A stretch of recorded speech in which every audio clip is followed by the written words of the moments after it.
Son las 9:28. Tomamos contacto con Sebastián Vicuña, que es director del Centro de Cambio Global de la Universidad Católica. Sebastián, ¿cómo estás? Muy buenos días.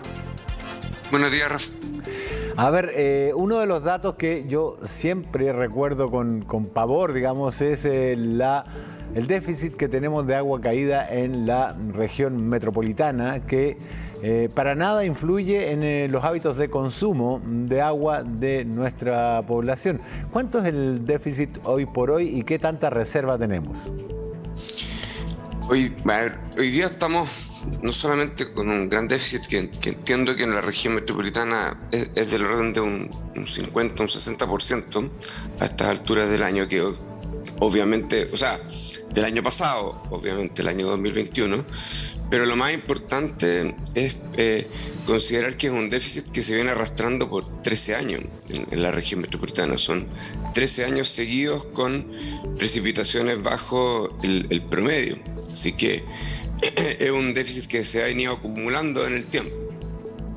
Claro, y eso significa que nuestras reservas han ido progresivamente disminuyendo, no solo los embalses, sino también los glaciares, que son como la fuente última de agua que tenemos en la región y que alimentan los ríos Maipo y Mapocho, además de la Concagua. Los glaciares efectivamente van disminuyendo, van retrocediendo constantemente. Son la fuente de agua principal que hemos tenido en estos años con baja precipitación, pero también han disminuido mucho los acuíferos. Ha existido un aumento en la extracción de agua subterránea, producto de la disminución de las precipitaciones, y los niveles de los acuíferos han estado descendiendo de manera importante, y como tú mencionabas al comienzo, efectivamente esto no necesariamente ha cambiado los hábitos de consumo, especialmente al interior de la ciudad. Se han cambiado los hábitos de consumo en el sector agrícola, por ejemplo. Ha cambiado la manera en que se utiliza el agua.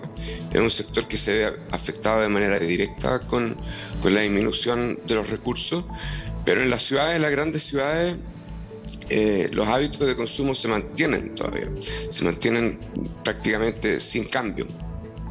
Ahora, cuando uno piensa que la principal fuente de agua en el Valle Central, digamos, perdón, en la zona central de Chile, es del agua que baja de la cordillera al mar, ¿cuál es la zona más afectada? Por ejemplo, ¿Santiago o la costa, que está aguas abajo?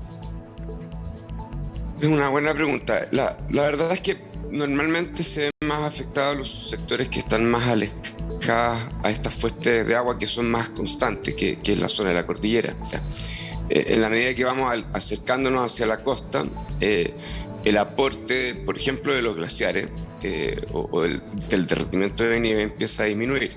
Empezamos a tener una situación que depende casi exclusivamente de la precipitación que cae durante el año. Entonces las zonas costeras se ven más afectadas.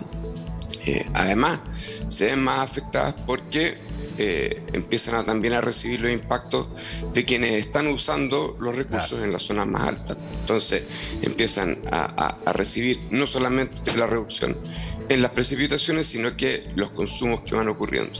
Entonces, típicamente las zonas costeras, por ejemplo, lo que ha sucedido este año con la ciudad de Valparaíso, y lo que ha tenido que ocurrir en la transferencia de aguas desde el sector agrícola a la ciudad de Valparaíso es un ejemplo de eso. Uno pensaría que estando más bajo el territorio, los acuíferos suplen esa falta de agua que viene por los ríos. Los acuíferos efectivamente se van formando y se van rellenando hacia las partes más bajas, porque el agua va descendiendo en las laderas de los cerros y en el valle, y va rellenando el acuífero, pero esos acuíferos van descendiendo también de nivel producto de las extracciones, ¿ya? Y puede llegar a ser un problema en las zonas más costeras. Producto de este descenso, pueden llegar en un minuto a mezclarse con agua de mar, por ejemplo, lo que se llama como el fenómeno de la intrusión salina, y que ocurre en ciudades costeras donde se nota el sabor del agua, ¿cierto? Un agua más salobre que puede llegar a un punto en simplemente no se pueden utilizar los pozos por el nivel de salinidad.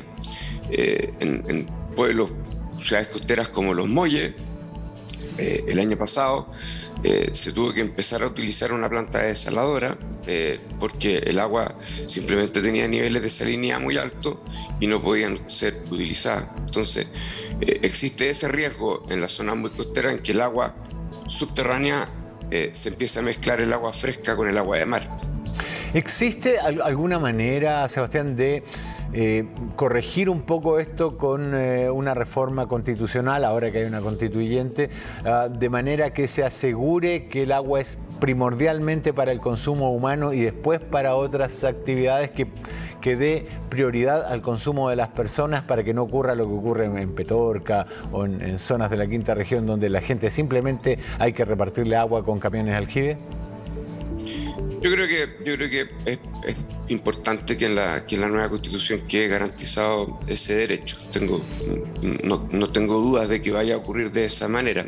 Obviamente, lo que tiene que ocurrir después es el diseño de leyes, reglamentos que van a definir un poco los alcances de ese derecho, ¿cierto? En las ciudades, en las grandes ciudades, en el fondo, no hay muchos problemas de abastecimiento por sequía. A veces hay problemas cuando hay algún accidente, altos niveles de turbiedad que ha ocurrido en Santiago en varias oportunidades, pero el problema de la sequía por lo general no termina afectando a las grandes ciudades, y la pregunta ahí, por ejemplo, es: ¿vamos a garantizar un derecho ahí a todo evento? ¿Vamos a permitir que ese derecho permita, por ejemplo, el riego de grandes jardines, de rellenar piscinas en el verano o no?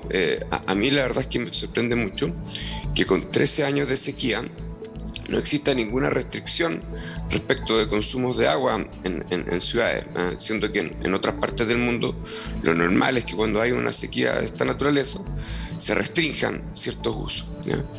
Ahora, esa es la situación de las ciudades y por lo tanto ahí uno debería decir que este derecho debe tener al menos un tope en ciertos lugares.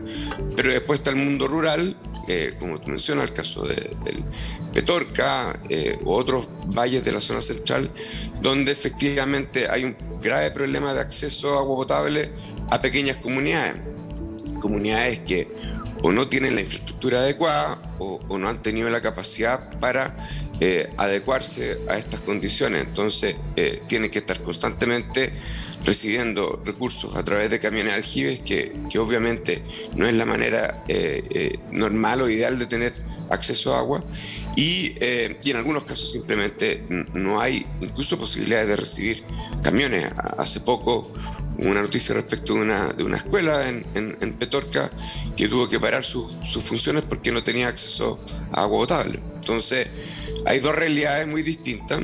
En ambos casos hay un derecho que se tiene que dejar establecido, yo creo que en la Constitución, pero es importante después cómo bajamos, cómo realmente movemos esto hacia algo que sea efectivo y que sea sensato en el fondo de cómo se aplica. Sebastián Vicuña, director del Centro de Cambio Global de la Universidad Católica, te quiero dar las gracias por este contacto con CNN y Chilevisión. Que tengas una muy buena jornada. Igualmente, muchas gracias, Rafael. Gracias a ti.